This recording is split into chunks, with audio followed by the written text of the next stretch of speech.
नमस्कार शेतकरी मित्रांनो, बघा आता PM किसान योजनेचा जो हप्ता आहे 23वा लवकरच काय होणार आहे, शेतकऱ्याच्या खात्यामध्ये जमा होणार आहे. म्हणजे 20 जून 2026 या दिवशी काय होणार आहे, वितरण होईल आणि शेतकऱ्याच्या खात्यावर तो काय होणार आहे, जमा होण्यास सुरुवात होणार आहे.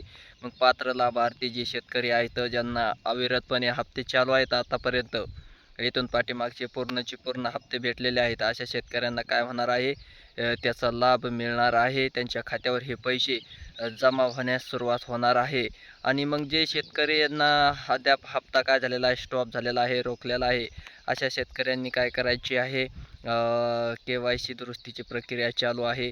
मग जे राहिले असतील, स्टॉप झालेले हप्ते असतील, ज्यांची KYCची प्रक्रिया दुरुस्त केली नसेल, अशा शेतकऱ्यांनी तात्काळ आपली KYCची दुरुस्ती करून घ्या.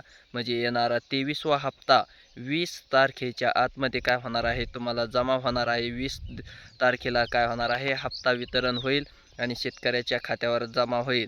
मग त्या अगोदरच आपण काय करायचं आहे, सर्व शेतकऱ्यांनी जी KYCची प्रक्रिया आहे ना, ते तात्काळ लवकरात लवकर काय करायचं आहे, जवळच्या सेतू सुविधा केंद्रावर जाऊन KYC करायची आहे. म्हणजे जेणेकरून आपला हप्ता काय होऊ शकतो, KYC न केल्यास स्टॉप होऊ शकतो, बंद पडू शकतो. त्यामुळं मग अगोदर आपले काय करायचे आहे, KYCची प्रक्रिया पूर्ण करून घ्यायची आहे 20 तारखेच्या आतमध्ये.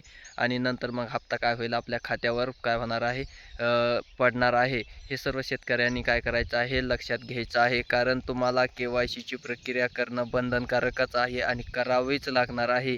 मग ती सर्वच शेतकऱ्यांना करावी लागणार आहे. ज्यांना हप्ता चालू येत आहे त्यांनीही करायची, ज्यांचे स्टॉप झालेले आहेत त्यांनीही करायची. काय KYC करणं गरजेचं आहे, अनिवार्य आहे.